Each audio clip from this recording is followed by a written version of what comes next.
Welcome to LOA Today. I'm Walt Thiessen. Today is Friday, March the 8th, 2019.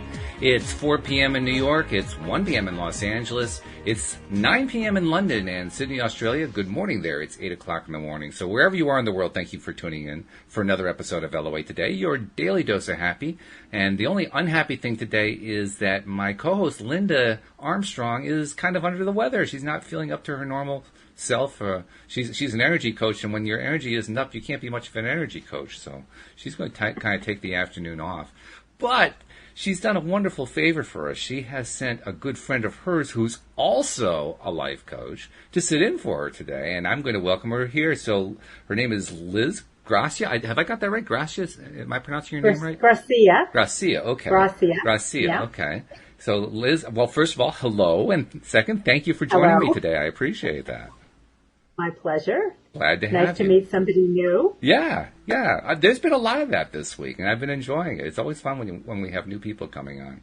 And plus, I mean, probably about 70% of my co-hosts are life coaches, and this week I've interviewed, I think you'll be the third or fourth extra new life coach. So I am like inundated with life coaches right now, and it's a wonderful thing. I often say I'm the best really coach. A life coach, Walt. Oh, you're not? Oh, okay.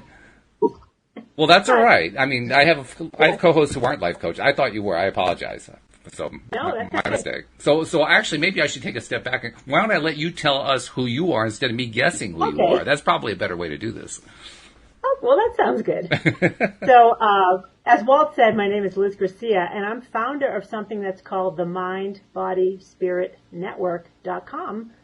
And that's how I met Linda Armstrong, who I'm subbing for today. Linda is a member of this network, and what I do is I help alternative and holistic transformational types of professionals with their online marketing efforts, and I do that within the context of a conscious community, because I understand the power of networks and community online. So that's what I do there. But I am, not officially, but I do it for fun, a consciousness coach. Now, what is a consciousness coach? What exactly is that? I study consciousness, and I understand where power exists in consciousness. And there is a relationship between the law of attraction and the laws of consciousness. And, sure. And who I studied is Dr. David R. Hawkins, who wrote a book called Power versus Force, which there's a big following of people that understand. When you understand where true power is, then you can apply the law of attraction more consciously, right, so to speak. Right, sure. So that's kind of what I bring to the table today. Is I love to share my understanding of consciousness and how it applies to the law of attraction. And there is a lot of crossover there, so people will, because a lot of people are trying to apply the law of attraction, but they're not quite. Oh yeah. They're getting what they don't want. Yeah. As you know. Lots of that. Oh, yes. Because we humans like to focus on what we don't want. We're good at that. And to complain and point at it. I know. We like to wrestle it to the ground like that. We do. Or Abraham. I'm going to wrestle that one to the ground. Let's just do that and be miserable. I love it. That's great. That's excellent. Yeah, I agree with you. I got to ask you, one of my co-hosts, her name is Cindy Chavez, and she's wonderful. She and I have been doing a lot of studying on the Wednesday afternoon podcast of the material of Neville Goddard. And Neville Goddard is very much also into consciousness. So I'm wondering, is there an overlap there between him and your guy? Yes. And in fact, I have a monthly book review group on video that my network does. And someone just brought up Neville Goddard. But you know who I was reading who reads all about him is Wayne Dyer, mentions him all the time. Oh, that's true. Yes, right. And he talks a lot about Neville Goddard. And Wayne talks about sharing his books, Neville Goddard's books, with his kids. And his kids are like, I don't get it, Dad. So I'm like, okay. People don't get consciousness because it's not really concrete. Well, plus, Goddard is hard. I have to pick him up now that you're... What's that? Neville Goddard is hard. He really is. Because I've heard that. He was a very devout Christian, but his take on Christianity and Christian teaching was very different from what traditional churches would teach. It was different from the Catholic Church, and it was different from what Baptist churches would teach and the various Protestant churches. Because for him, God and Jesus and the kingdom of heaven are all psychological symbols for consciousness and imagination. So everywhere that you have direct, we call it the Neville decoder ring. So everywhere you have one, you can do a direct word substitution, and now you get the true meaning of what he's talking about. Now, is he from the early 1900s, Walt, or do you know? He was an actor who acted in New York City in the 1920s, and then he met, the way the story goes is he met this mystic from the Middle East named Abdullah. Not much is known about Abdullah, but Abdullah was the one who explained to him the mystic understanding, so to speak, of the Bible and of Christianity. And that became the basis for what Neville taught. And then Neville did his teaching starting in the 1930s through the mid-1960s, something like that. And he passed in the early 1970s. So he's kind of like in the middle of the 20th century. At least somewhat contemporary. So yeah. So what I understand from what I've learned, Walt, is that he's speaking higher truths. He's speaking of higher consciousness. And Dr. Hawkins talks about this as well. If you're not understanding it, it's because you're not even there yet. We as a planet are not even close to being of highest consciousness that can exist on there's a level of consciousness that you can get to, and then you leave the body because you can't go any higher. So as a planet, we're not even close, which is why some of these teachings you don't get it, and you're not there yet. So. Well, it also helps to have a co-host like Cindy Chavez who's really studied this stuff, and she's been able to make it simple enough that, I've kind of followed along now. I'm getting it now. And at first... plus I also had, and she kind of has a similar thing here too, I had a negative thing where the church was concerned. I actually rejected and pushed the church away when I was in my teens, and kind of retained a sort of resentment over the years. So I didn't even want to look at all that stuff for the longest time. And studying this stuff gave me a way to come back to it in a way that I didn't have to be hostile anymore. I could actually feel a little bit of friendliness because now it could make some sense to me, whereas the way it was taught before made no sense to me at all. Right. So. Yeah, resistance doesn't help. You should know that by now. No kidding, really? Yes. Like, really? Can I point and hate and just hate and hate and hate and resist? Sure you can. Yeah, you can do it as long as you want to. Yeah, right. Right. So what I was drawn to you guys when I read your About page because you're here to have fun and be positive. Yes. Oh, and we have lots of fun. This show is all about having fun and laughing and not taking ourselves too seriously and just but learning and trying to share our knowledge and share it with each other and pick stuff up from each other, and it's a wonderful journey. I've really enjoyed it very much. So I feel like, Walt, with all my studies of consciousness, I feel like I have come here to make it simpler as well. It's like, all right, let's dumb it down. Yes. Not to be insulting, but honestly, if this is high level stuff, you're like, we got to bring it way down so that we can get it. Well, there's nothing insulting about that. That's just you learn at the level that you're at. That's all there is to that. Exactly. Yeah. And everybody's at a different level. There's a lot of levels too. There are. There are. Yeah. I kind of learned you don't have to be intimidated by any of it. Even if you aren't getting it yet, you can just kind of trust that you're going to get it soon, and just keep listening to LOA Today, and we'll bring in more and more experts to help you understand. Oh my God, Walt, I'm going to learn so much today. Let me tell you. I do it. It's my regular joke, and it isn't so much a funny joke anymore. It's more like I like to tell it. I'm the best coach man in America. I have more life coaches talking to me every single week than anybody else does. So. My God, you're getting so much good stuff there, Walt. It's incredible. Linda is amazing. That's really what's going on here. Absolutely. You've asked for something, and you're getting it through this. You're not kidding. I'm telling you. It really is true. Yeah. And it's wonderful. All right, so we're putting it out there together that this is going to turn into something bigger for you. I like that. Cool. Yes. I like that. Really, really good. I'm pretty good at projecting stuff onto people and saying, guess what? So just watch out. Be prepared. I can hardly wait. That's all I'm saying. No, I'm serious. Right. Over the last 4 or 5 months, that's been a regular message of mine. I want more listeners. I want to get this bigger and bigger and bigger. I want to reach millions of people. So. All right, then there you have it. You just said it out loud. Yeah. For about the 25th time. Don't put a blog up now. Don't that's right. No breaks. Take the breaks. Have you seen that insurance commercial where a guy goes in to get his brakes fixed? And then the brake guy says, so the guy goes in to get his car fixed, his brakes, and he says to the mechanic, do you do a good job at fixing brakes? He goes, yeah, but, nothing's going to stop you. Ooh. So, anyway, the point being, you don't have to put on your brakes because something will, get in your way, like, a nice little offer to have millions of people show up. This is true. And then you'd be like, what do I do now? I'm talking to a million people.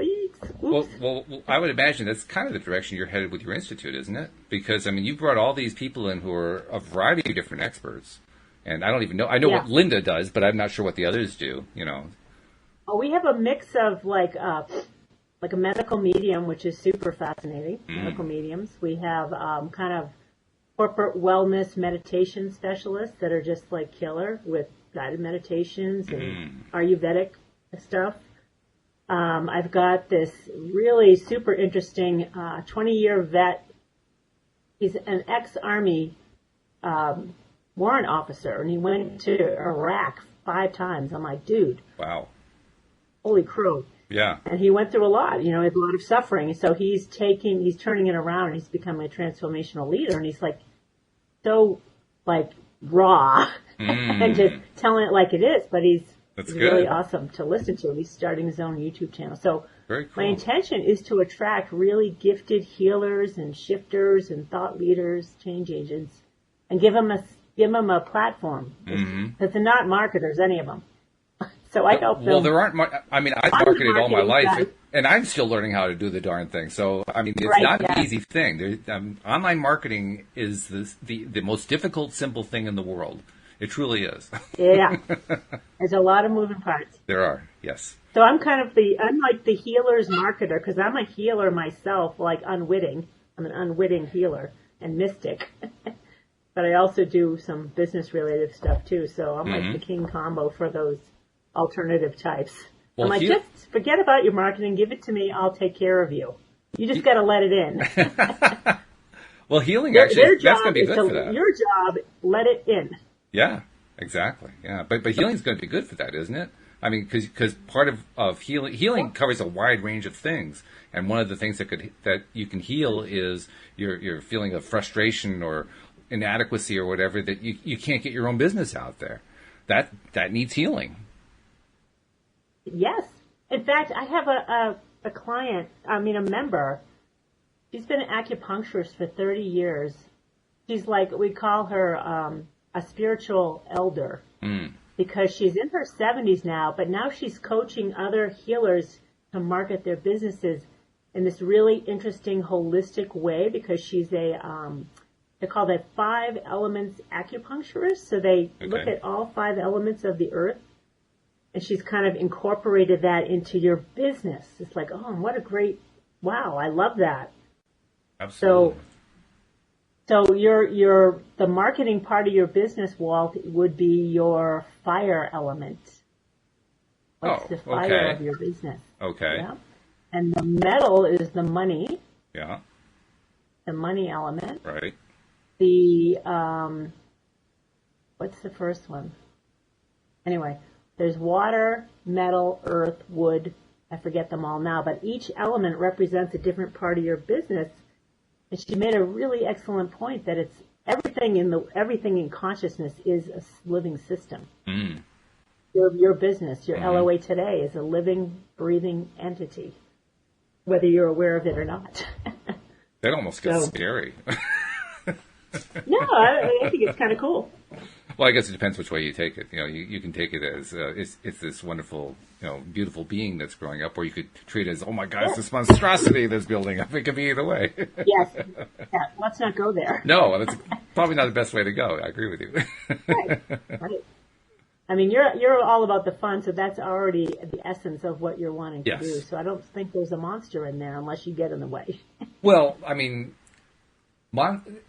Interesting thing about monsters. Monsters are actually our way of kind of metaphorically describing contrast. Yes.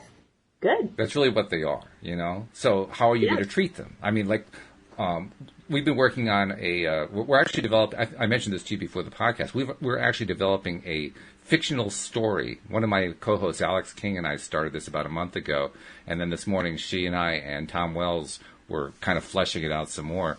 And the idea is to create a fictional series that we can include as like a segment here on the podcast.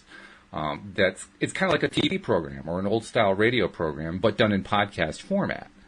And it would have the same kind of drama as, you know, anything else. It might be more like along the lines of a romantic comedy, but it would also have dramatic aspects to it. And I got to tell you, I mean, we were fleshing out the characters today. These characters are really dysfunctional people. So talk about creating a monster. But where we're going with it is, once we get it all fleshed out, we've created out, you know, these various subplots and so forth. The idea is to, one at a time, start working them through therapeutic processes so they can start to grow out of them. I love that. That's fun. Yeah, it is fun. That's a lot of fun. And what That's we're finding. Excellent. So you guys will be the actors. You'll have a written script, and you'll be the actors. I don't know who the actors are going to be. Dysfunctionality, or maybe, I don't know yet. I think to a certain extent I'll rely on my sister because, like I said, my sister has a theater background, and she's been a playwright and she's been a director and so forth. So I'll probably talk to her and, you know, get her ideas about, you know, well, can we use any of my current co-hosts? Do we need to reach outside? Who would we reach out to? I mean, I don't know the answers to these things yet. All right, so there's a lot of moving parts and variables. Well, it's like anything else with the law of attraction. You don't want to spend all your time figuring out the how. Right. Right? You know, so we're just diving in. We're just starting to create the thing and see where it goes. Yeah. Exactly. Yeah. Let the creative. That's a lot more juice and creativity than. Well, I'm telling you, I was going through. I don't normally play back all the episodes because it would take too long. I mean, I've got 10 episodes a week that I'm doing, but I was playing through this episode today. I've got 5 pages of notes so far off of that episode, trying to piece together all the pieces that we've gathered. And I mean, these characters they're scary. I mean, the lead protagonist, this is a woman who is a talent agent in Los Angeles who is recently divorced, has 2 kids, and her own problem that she has is she grew up in a family where her mother was something of a flirt. Her father was a cheater. He was constantly cheating with other women, and those are her role models. And the only thing that she learned about how to deal with relationships is how to flirt. So flirting is her entire model of how to do relationships. And of course, that leads to her having broken relationship after broken relationship because she doesn't know what the inner workings of a relationship is. Add in the fact, that's a good one. Yeah. Now add in the fact that this woman is not only unclear about how to do relationships, but she's a talent agent. She spends a lot of time on red carpets. She works with the stars because she lives out in Los Angeles in Hollywoodland. And so she wants to be Mrs. Glamour. She wants to be, or Miss Glamour, whichever way you want to look at it. She wants to be the glamorous one. She's actually kind of a plain average woman, but she does everything she can to make herself glamorous and attractive and so forth. And so it all becomes about the surface, about the superficial aspect of who she is and how she can flirt with somebody. And add into the fact that because she's got this family background, she also is unwilling to dive into the internal relationship because she's angry at her father, and her mother provided no guidance at all. So she doesn't know how a good relationship works, and that because she's angry at her father, she's also playing that out with the men that she meets. So she has this love-hate relationship, you know, push me, pull you kind of thing with the men that she's meeting. And so who does she draw into her life? Married men who are players.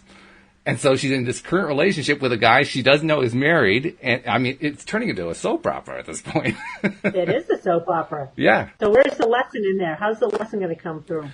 We started to flesh that out toward the end of this morning's show. And where we're going with it is she has a kind of a complete crash in her life because she learns that the guy she's now seeing is already married. This guy has also developed a relationship with her daughter, her 10-year-old daughter. And her daughter, I mean, like a father-daughter type relationship. And now, because it's been revealed that he's married, her daughter is now crushed by what's going on. And on top of that, her her daughter's father, who is a Hispanic man and who is very traditional Hispanic. So he's the kind of person who believes in a traditional family unit, but in the old world way. So the woman should be in her place. The woman's role is to be the homemaker and take care of the kids, and the father's role to go out and, it's the old style. And he's running into the fact that he's now in America, and that kind of clashes with everything that goes on in America. But he's still trying to stick to that role. He takes his son out on their boat all the time, and he's constantly showing him what the man does out on the ocean and bringing in the seafood and all that kind of thing. But that's not for the daughter. So the daughter is now alienated from her father because her father won't spend any time with her, alienated from the new man in her mother's life because that new man is now a married man, and so he's basically proven to be a cheat and a liar. And her mother is now falling apart, so her mother's not available to her. So Lana is basically falling apart. So now there's two crises going on at the same time. Yes. So Nance, who's the main character, I mean, her life is about to collapse, and she doesn't know what to do, and so she ends up in therapy, and that's where the whole thing starts to come back together, because the therapist is teaching her how all this works, bringing it all out of her and bringing out her emotions about it, and then helping her tie together how the whole thing is working, and then coaching her into, how can you put your life back together again while teaching her LOA principles. Okay. Yeah. All right, so who's going to therapy, the mother or the young girl? The mother. Or both of them? Well, initially the mother. Eventually, I think they all end up in some sort of coaching situation, but initially it's the mother, yes. Okay. And then that leads into all your law of attraction coaches. Absolutely. Right? Yeah, sure. Nice. Yeah. So that's kind of, I mean, there's actually more to it. Like I said, I've got 5 pages of notes on this thing, but that's kind of the upshot of what we have so far.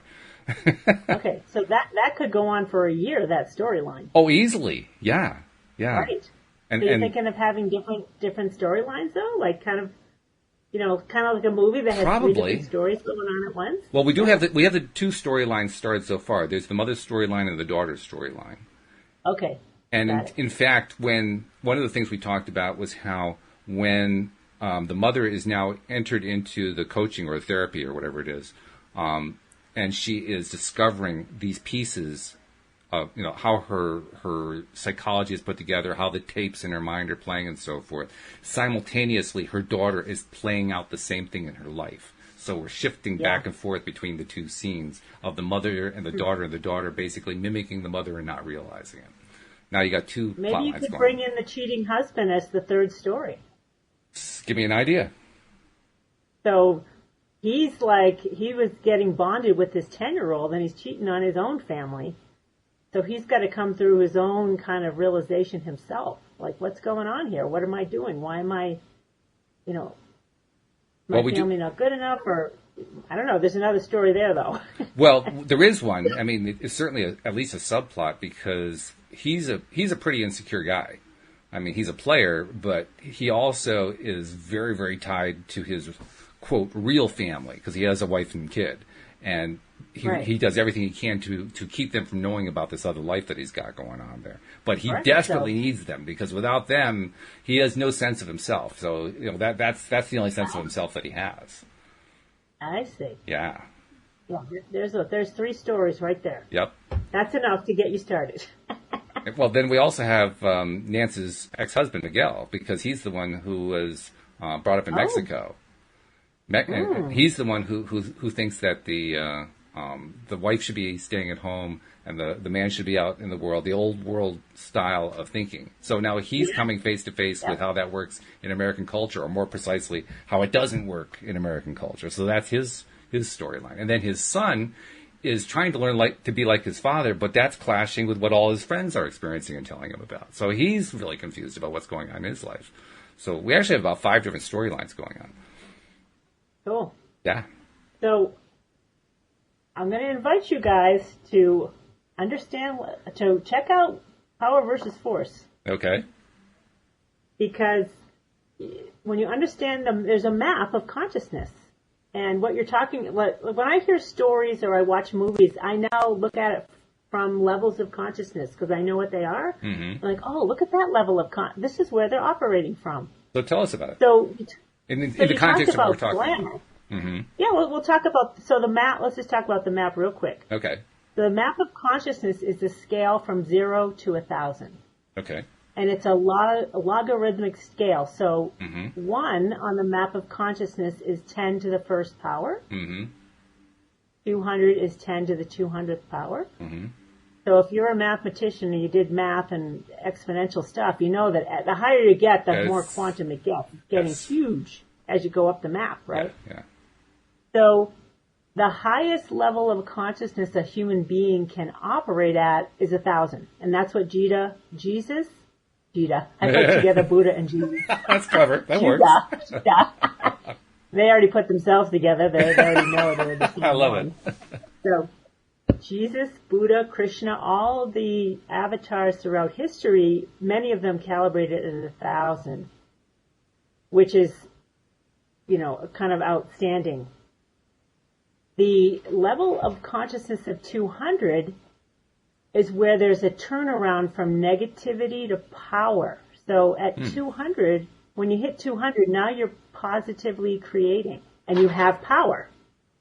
200 and below is all the negative emotions. Anger, fear, righteousness, pride, doubt, shame, blame, all of that stuff is energetically a toilet bowl. So it's all a downward pull. I love the metaphor. Right? So when you spoke about glamour is actually negatively oriented energetically as opposed to beauty. So a cool little twist is for the glamour girl to understand there's no power in that. And you wouldn't necessarily go into this because it's a higher consciousness. Right. It'd be kind of a simple realization that her beauty and inner beauty has way more power and appeal to everyone that matters in her life than glamour. Glamour is really a needy type of energy. It's not of higher consciousness. So when you hit 200, 200 is the level of courage. And this is typically, I'm noticing a lot with coaches. Coaches want to get you into courage onto some topic. You got to step into courage. And when you do, now you have power. Now you can actually do something about it. But a really important thing to understand is that we as human beings are all levels of consciousness on different topics. Okay. Some topics we're in the crapper on, right? Like we don't like our bodies, we don't like how much money we have, whatever. Right. This woman is, she's stuck on glamour, so she's stuck in a lower level consciousness on her own identity, how she identify herself. Yeah.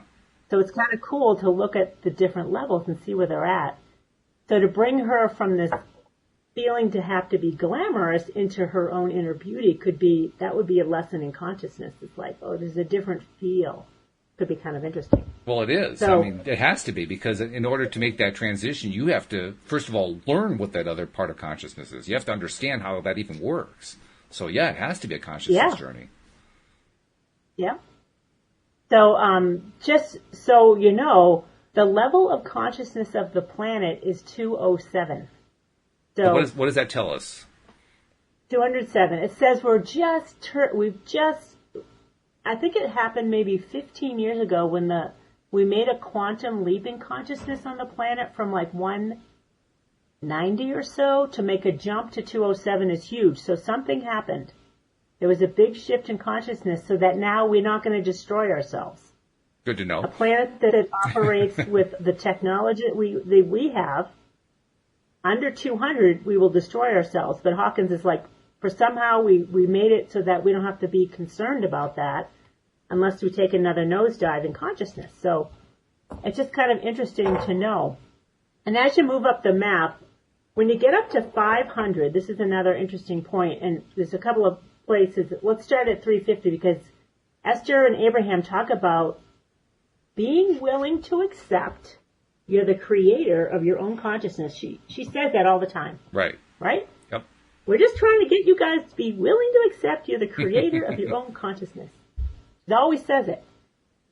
On the map of consciousness, comes in at 350. So that's a quantum leap up from courage, right? To be willing to accept you're the creator of your own mess.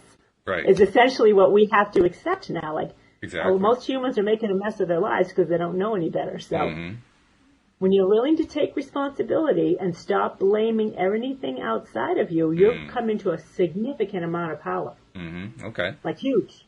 All right? And this is also the level of consciousness that is required to solve problems. You got to be in the 250 range to solve a problem.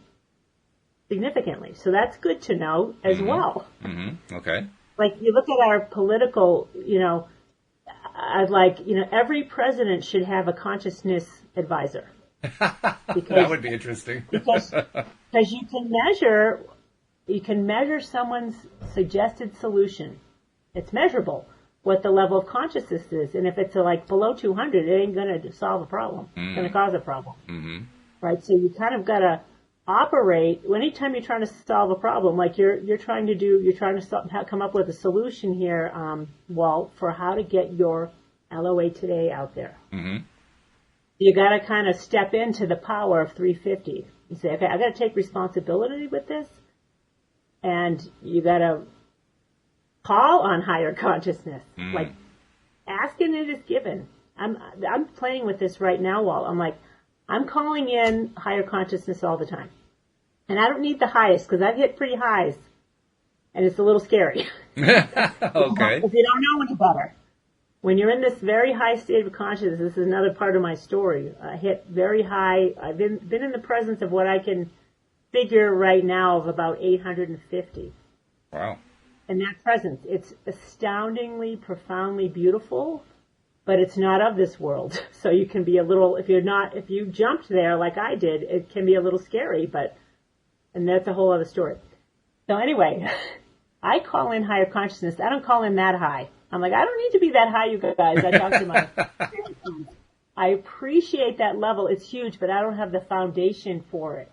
Sure. I don't have the energetic foundation. You got to build your foundation. Okay. Making leaps like that is where you get into that roller coaster. You're like, ooh, that's not any fun either. So anyway, I wanted to talk about 350 because this is a law of attraction audience, and that's what Esther and Abraham are talking about, which means you gotta really make a leap in your own consciousness and accept. You gotta stop pointing outside yourself and blaming everyone and everything else beyond you, which is like a huge step. It is. And even Dr. Hawkins says this is a gateway to higher consciousness. Are you willing to do that or not? If you're not, you're going to stay below there. So the next level of consciousness that would be of interest to everybody, because we're all of the mind, is 400, which is the level of the mind. And it's the level of reason and rationality. And there's a lot of power in that. And there's a lot of power in the mind, too. So, and this is always a good one for people to know. The body is 200 on the map of consciousness. The mind is 400. Guess who's more powerful?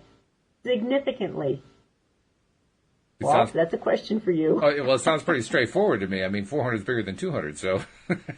Yeah, especially exponentially. Especially right? exponentially. People got to remember this is not a linear progression. This Right. is an exponential one. Yeah. So that mind of ours is very powerful. And if you're going to choose to focus it on negativity, watch out.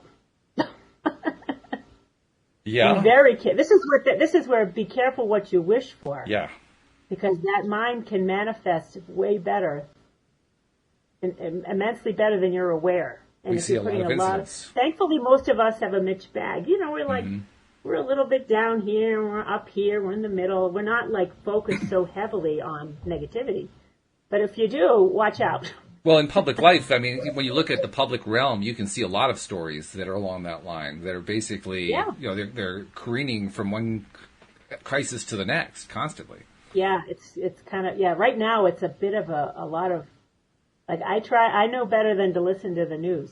It's like I just walk away. I don't want to even get, because, what's interesting is Dr. Hawkins and Law of Attraction talks about, whatever you put your attention on, it's an impersonal energy field. Mm-hmm. There's no judgment. Right. It's impersonal. So if I'm going to focus on negativity, consciousness is like, okay, here you go. let me show you. Here, you're giving a lot of attention to that. Let me give it to you. Very true. So it's kind of interesting that a lot of us like to blame God for punishing. Why is God punishing me? It's like God's not punishing you. You're giving your attention to something you don't want, and then life is non-judgmental and just assuming that's what you want because you keep looking at it. So that's where Neville's teaching it gets interesting, because Neville teaches that God is consciousness. So you do a little word replacement, and then what's consciousness is punishing me. Like, oh, darn, I'm tripping myself again. Right. But there's a different level. There's so many levels of consciousness, right? So you've got to choose the one you want to play in. That's why I have the map. I look at the map. I'm like, all right, where am I on this map? Mm-hmm. And if I'm down low, I'm like, I got to get out of here. I got to look somewhere else. I got to distract yourself. I need a distraction, as Esther would say, or Abraham. But a good point about the 400 mind is also really basic, is whatever you're telling your body, the body believes. The thought about your body, the body believes. So, I'm going to die of cancer. Okay. The body's like, all right, let me help you with that. Mm-hmm. Or I'm fat and ugly. Okay, let me show you what that looks like. Mm-hmm. Mm-hmm. As opposed to loving and honoring the body. And Dr. Hawkins likes to treat the body like a pet, because at higher consciousness, it is. It's not you are not the body at a higher level of consciousness at all. So let me ask you a question. Yeah. Bringing in the concept of subconsciousness. Now, this is a concept where some people say, well, consciousness and subconsciousness, they're really the same thing. It's just two different ways of looking at the same thing. Others say they're two separate things. Some people say that the body is where the subconscious mind is. Where does this particular approach that you're talking about, does it even include subconscious, or is it not part of it, or how does it work? Well, I think it's probably part of it, but the subconscious mind is kind of giving you what you want. This is like free will. In fact, I just today I found this guy, Dr. Bradley Nelson. Have you ever heard of him? No, I don't know that. Sound familiar? No. He wrote a book, and he has some stuff on Gaia.com, some interesting videos about the emotion code. He's talking about emotions and the subconscious. So he's saying the subconscious is aware of everything that you've ever thought, interacted with, experienced, everything. Mm-hmm. And if you have a traumatic event, for example, there's energy in the body that gets stuck. And so we have all this emotional baggage that's getting stuck in the body that he's talking about, how to work your way through it. And I think it has to be brought into conscious awareness. The subconscious has it.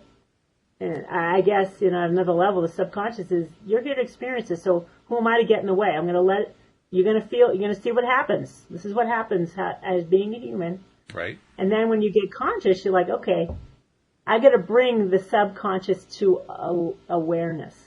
So I'm willing to look at it and bring it into awareness, I guess. They're two different levels, they're two different approaches. Okay. That's my guess. Okay. Based on things I've seen. Well, it adds up. I mean, it sounds like the concept hasn't really been developed a lot in Hawkins' approach, in his program, so to speak. Well, it has.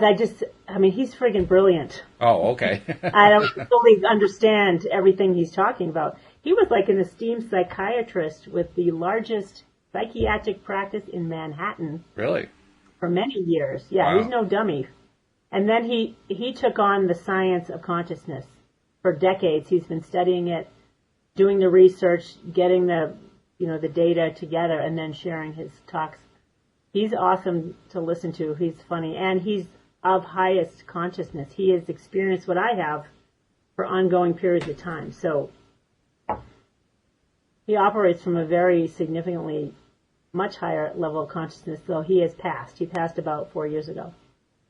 Linda just signaled me that she's been commenting like crazy, which she has. I've been trying to follow the comments while we've been having our conversation. Go ahead, follow her. I knew she was on there. And I won't try to repeat all of it, but she did make a couple of comments to Jeffrey, who's also one of our live stream listeners. Okay. Let's see, where was I trying to? Oh, she says, yes, Liz, thank you. This is why I use the gate modality. It's all about releasing from the cells of the body. Totally works, she says. Oh, okay. Yeah. Yeah. So Dr. Bradley is talking about, Dr. Hawkins talks about it too, but Dr. Bradley is kind of taking it a step further in my understanding of how to actually release some of this stuff, and which is what Linda's doing. Mm-hmm. So Hawkins realized that you've got to let go of your own negativity and all your baggage. But some of it's buried so deep you don't know how to get to it. And that's where Linda and other healers like her can get to it. It's like, let's get to it and see where it's at, where is it, and help to release it. And I think there's I'm feeling like you've got to recognize some aspects of that, those buried things. I don't know that you can just let them go. Some of them may require conscious awareness. Well, it's been an education for me co-hosting with Linda on Friday afternoons, because she's been introducing me to a lot of these concepts and and helping me to even just connect energetically, because I was never really good at doing that connection before. Now I'm getting it, and like she says, it's always been there, but I never really realized what it was that I was experiencing, and so she's helping me to understand that. Right. But it's quite the education. I'm learning more and more. I've actually gotten to the point now, under her guidance, but I've gotten to the point where I can actually feel my aura, like, 3 or 4 feet out, like, cool, this is great. I love this. Yeah. So while we have Linda Armstrong on the line, I do want to make a comment. Sure. That's related to her. So we talked about the mind is at 400, and I want everyone out there to stop telling your body it's bad. Start loving on that body of yours, because the body is way weaker than the mind. So I want to make sure to get that one across. And I've been working with that in a big way. And I love to, I totally am not willing to buy into the whole aging thing whatsoever. Oh, we got to have a good conversation about that, because that's one of my favorite things. There's no need for that. So the next level, which is another spiritual gateway, is the level of 500. Okay. And the reason why that's significant is because you're now entering the spiritual realm. You're getting out of the mind. Like, an interesting point is that Einstein, Freud, genius levels hit 499. And really? they kind of they hit a wall. They're genius in the mental realm, but they hit a wall in the spiritual realm because they have to let go of the mind. What does that mean? To get into higher truths. Well, you can't rely on the mind. Okay. There's a limited truth. You've got to enter the non-linear realm to realize consciousness is way more massive than we petty little humans think, right? So when you hit 500, this is the level of love. And the reason I want to bring it up now is because Linda Armstrong is focused always on the love. Oh, brilliantly. Which is super powerful.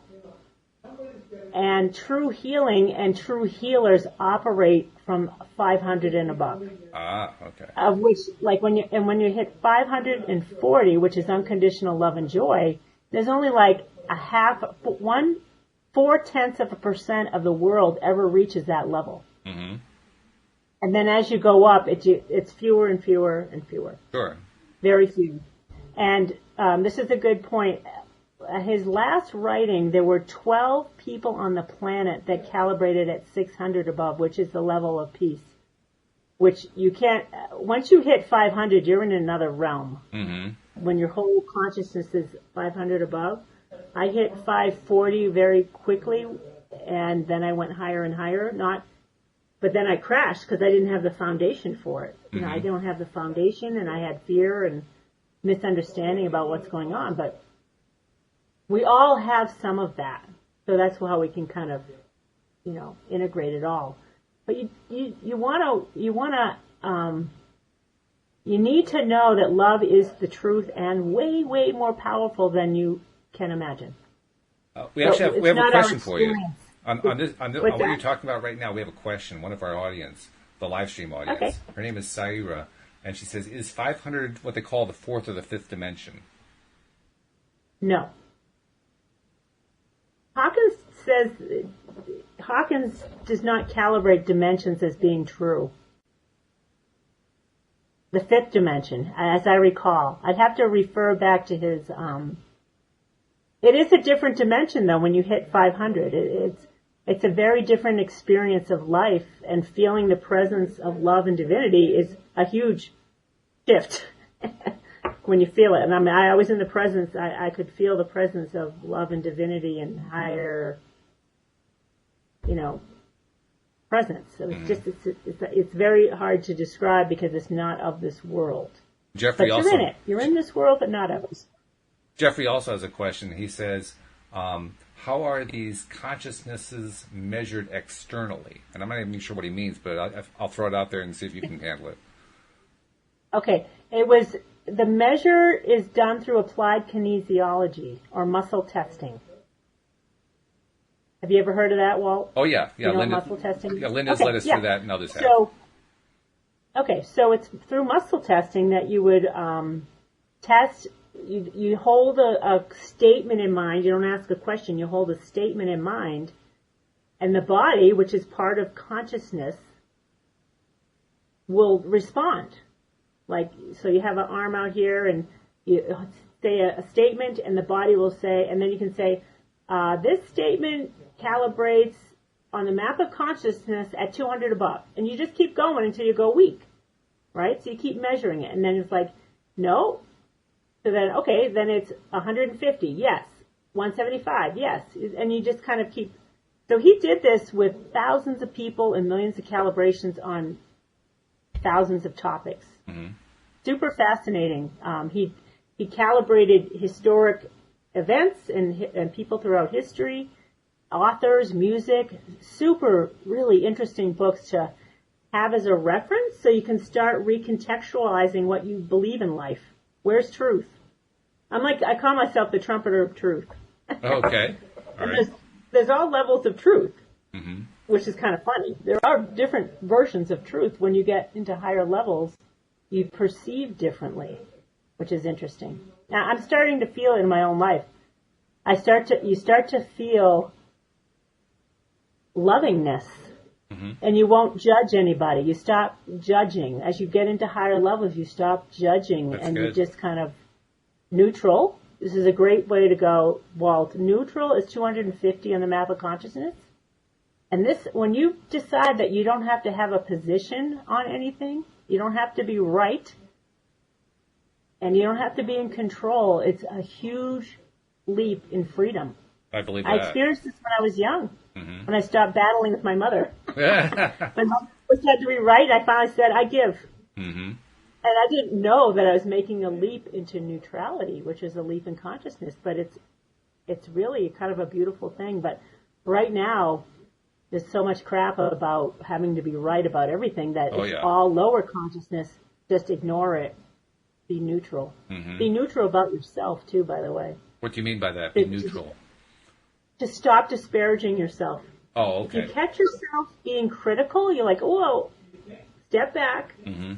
And say, okay, no, I'm going to be neutral. Mm-hmm. There's so much power in that, and eventually, the power of being neutral about yourself is going to bring you into a level where you can start loving yourself and having fun. And if you're not, a lot of people are not loving themselves. So neutral, I always say, go neutral, man. There's so much. The power is huge when you realize how huge it is. Being neutral. Well, that actually raises a question that I've been wondering about since pretty much you started talking about this consciousness scale or these levels or however you want to call it, because it's a logarithmic scale, which means it's hyperbolic in the way that it goes up. Good word. Yeah. Well, I'm wondering, how did Dr. Hawkins come to the conclusion that it was a hyperbolic scale? How did he know that it was logarithmic? There's got to be some way that he came to that conclusion.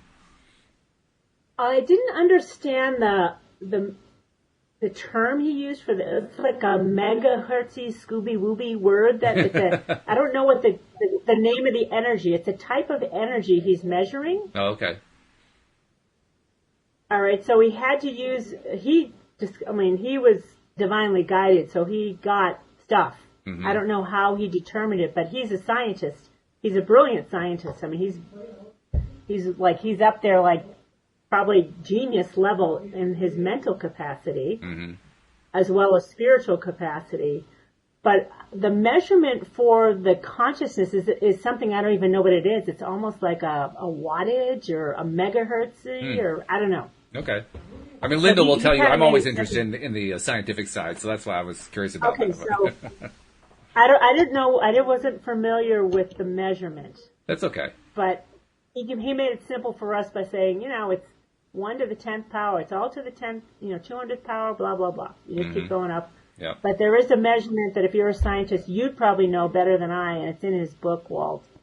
You'll have to tell me what it means. Oh, okay. I don't understand it. It's definitely scientific numbers. I'm not familiar with. That's fine. That's all right. I did great in advanced calculus, and then I hit a wall. Yeah. Understandable. Yeah, I ran into the same wall myself, although I found that my wall was more about, I thought that I wanted to learn advanced levels of calculus, and then I found I didn't. I was surprised. Oh. I started to study. Me too, Walt. You had the same thing. Okay. I mean, well, I thought I loved advanced calculus, and then I went to do differential equations. That's where I hit the wall. It was like like I was in another world. Mm-hmm. Well, they are. Do you remember that? Differential equations are very abstract. I thought I was going to have fun with them. I'm like, I had to take an F. I'm like, what? I went from an A in advanced calculus to an F. I'm like, okay, I hit my wall. I've got a different calling. I did struggle at first. I actually got to the point where I was into the A range again, but I realized I just lost interest. And that it was becoming effort. You know how we talk about efforting? I was really efforting to get there. And I just didn't see why I'd want to continue with it. It just seemed like this pointless exercise for me. Like, why am I doing this? And so I just Well, what lost did you it. end up doing, Walt? What did I end up doing at that point in my life? Actually, I went into banking for a while. Oh. I mean, just left field. Right. And you learn about finance and money. Yep. I hang out with the money. Most of my career was actually tied into computers, and I was one of the very, very early computer adopters. I got my first computer in 1982. And I took to it. I was one of those people who it came easily to. So it just kind of became the basis for everything I did after that. Oh, I bet. Yeah. Yeah. You were in high demand. Now, no, it doesn't even matter anymore because everybody knows how to use a computer. But at the time, it was pretty big. Yeah, that is huge. Yeah. Really huge. Yeah. Yeah. So interesting. Anyway, we got up to the love level, and that's where, once you get above 500... Well, you got the peace, you said. Peace was at world. 600. And what's after peace? Peace, yeah. A peace like you never know. You'd never can imagine that. I mean, even 540 is huge. When I hit 540, I'm like, I am not in Kansas anymore. It's pretty amazing. But there's a downside to making those leaps. I'll just forewarn you if you're not ready. And that's the swing. Maybe you've heard of the spiritual swing, like the pyramid. Tell me or more. You feel it when you're trying to work on yourself and you hit a high, but then you sink right back down. Well, that's normal. You had that experience? That's to, normal, to, right? To me, that's normal behavior. That's what happens all the time. Okay. Because we don't know any better. I didn't know any better. So anyway, when I swung in the opposite direction, equally in the opposite direction. To go from that high to swing to the opposite of that is not pleasant. That's a crash. Yeah. And confrontation with something you don't want to know exists. Let me just put it that way. So. Wow. Yes. You don't want to go there. Ever. So are we talking about incrementalism here? Talking about learning how to move up incrementally and establishing a foundation each step of the way? Yes. Mm-hmm. That's the way to go. That's what I'm doing now. And I pray to God every day because I'm like, God, seriously. You know, I'm aware of the presence of God, luckily, which is kind of nice. Mm-hmm. So I just talk to God. I'm like, listen, and I laugh because I got myself in a major pickle with this scaling the map of consciousness and swinging back to the other side where you don't want to know, you don't want to go. Mm-hmm. And I make fun of it. I'm like, I'm not in any hurry to jump up there again, let me tell you. I am not equipped for that encounter ever again. Yeah. Well, ever is a long time, but I always say, I'm like, I want to go there, but I want to go there at my own pace. I don't need to. Yeah. I don't need to rock the boat. Exactly. Yeah. And it makes sense because when we take one step at a time instead of trying to take 20 steps at a time, well, first of all, you're not as likely to strain the ligaments of your leg because you're not reaching too far, you know. Yes. And second of all, it fits the Abraham formula. It's easy. It's easy to take small steps. It's only when you're trying to take big steps that you trip and fall and hurt yourself and stub your toe and smash your face into the ground or whatever. So here's an interesting little tidbit about this, about taking steps. Hawkins has found that if you move up even 1/10 of a point on the map of consciousness, because it's hyperbolic, right, Walt? Mm-hmm. It's hyperbolic. Right. He said even 1/10 of a point on the map. So if you go from, let's say it's a point, if you go to 300 to 301, it can be life-changing. Oh, sure. So, little steps. Well, how can it be still a anything? big step. It has to be life-changing, because any time that we're changing any part of the way we think about stuff, there's going to be a corresponding experience that comes out of it that's different from what we're used to. How could it not change? It's got to change. It has to. Right. Yeah. So it's kind of cool. He said that based on his studies and his calibrations, most people don't go more than 5 points in a lifetime on the map, which is fine. I mean, we're here forever in a day. What's the hurry? This is true. That's another. I mean, I've had some experiences 2 or 3 times now where I've been shown eternity. I don't know how to tell you how I've been shown it, but I've experienced it. It's like a out-of-body experience. Like, here, Liz, let me show you what eternity looks like. And you're like, whoa. Slow it down. We got eternity to do this. What's the rush? What's the rush, right? I do not need to leap in my level of consciousness this lifetime. I've gone as high as I need to go. Let's take it slow. And yet you must have wanted it on some level because you got there. I mean, you attracted that. You attracted that experience. Oh, yeah. You know, and I did. And it was good for you in some way. And the opposite. I attracted the opposite, too, though, Walt. So I'm like, really? Oh. But that's contrast. And what you found is one form of contrast, one more form of contrast that you say no thank you to. And that's okay. Yes. I didn't want to have to get there to meet it, though. No one else. Well, you're kind of like Edison with the light bulb, right? He found 10,000 ways now to invent the electric light bulb. That's what you're doing. You're finding right? Here's one more way for me not to be enlightened. I don't want to be enlightened that way. No, thank you. Not that way. Right, there's no rush. Yeah. Many people think they want to have a spiritual awakening. I'm like, well, maybe you don't. Although one little point is a spiritual awakening for people. I had like, I don't know, I think I had 500 point leap. That's huge. That was a little uncalled for. Yeah. Yeah. Well, it knocks you off balance. You don't know how to handle it, and so it feels uncomfortable. That's understandable. Yes. But on the other hand, like Abraham points out, the way they say it more in the negative. I like to turn it into the positive. But they say, you can't get it wrong and you'll never get it done. And I turned that around to, you always get it right and the road goes on forever. Which is basically just flipping the same thing around, you know. But, yes. Oh, I like that. But when you look at it that way, there was nothing wrong with what you did. What you did was perfectly right for you. It was great. You know, just not where you want to keep going, and that's all. No, exactly. Yeah. So here's another good thing for everybody to know.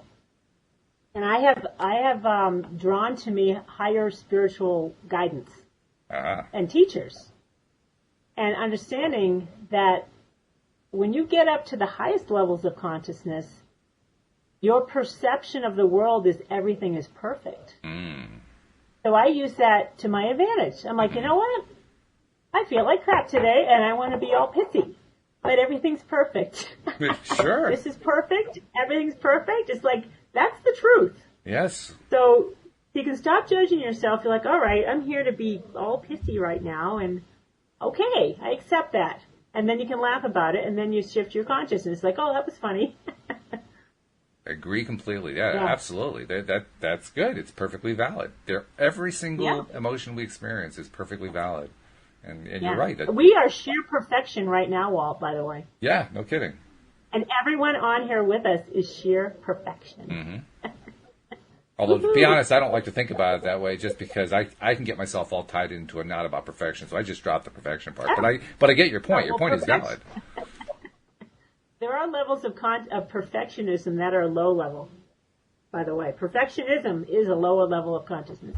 Oh, okay. Because you're trying too hard. You think you're not enough.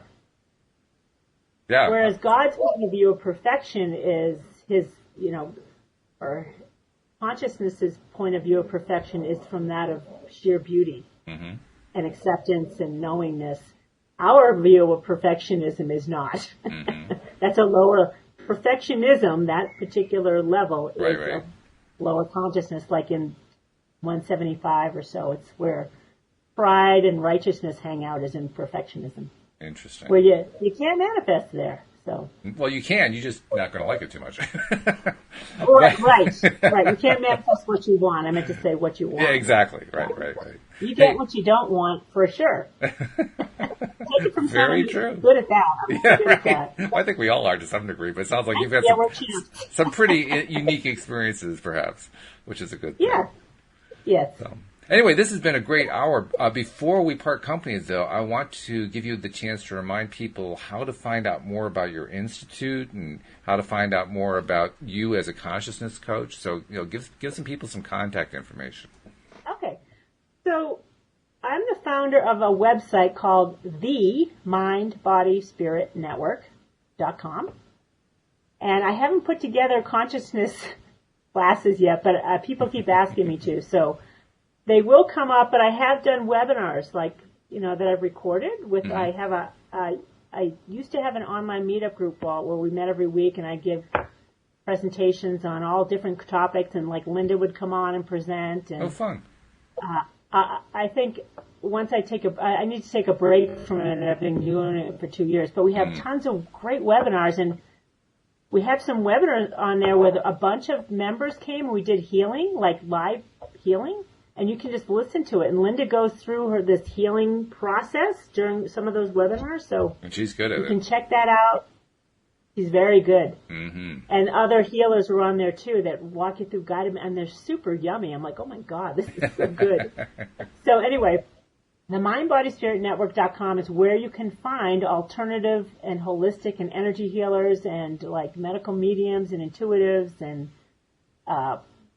everything under the sun.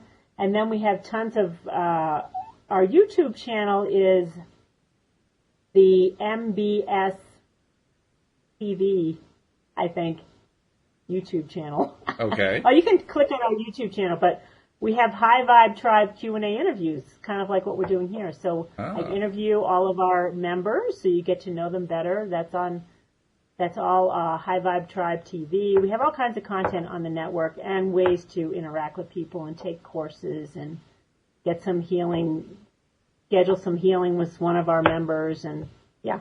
Very good. I'm trying to put all these alternative healer types into one place so you can find them because they don't know how to market themselves. Well, it's a good thing, too. It's nice to have a central portal to handle that kind of thing because it's going to make it easier for people to find them, regardless of whether people know how to market themselves. Yeah. There's also the other side. People don't necessarily know how to find stuff. So, yeah, having one central location I'm is kind good. of a whiz at the whole search thing, too. That's how I got this started. Very good. I'm kind of expert in search engine optimization stuff and helping people get so. All right. Yeah. Well, good. Well, thank you for joining us on the program. I mean, this has been truly enlightening. We're learning about enlightenment in a different way. Yes, that's my point. Yeah. Very, very cool. Thank you. We're going to have you back friends again in high places that guide me, like, go here. Let's go light up some corner of the earth today. All right. And when you say high places, you mean high. I mean really high. I'm not kidding. I know how to call them in, baby. They're ever present. I'm like, yes, I accept that. What we'll have to do is we'll have to have you back sometime when Linda's feeling well. We can do all three of us together, and I bet you we'll create some real high vibration that way. I would love to do that, Walt. Okay. Thank you, and thanks to everyone who's out there. Happy to be here and glad to have you listening in today. And absolutely loving on Walt. Yes, thank you to our live stream listeners. Thank you to our regular podcast listeners, without whom we would have a podcast. We really appreciate all of you, and we'll see you all next time here on LOA Today. Goodbye, everybody.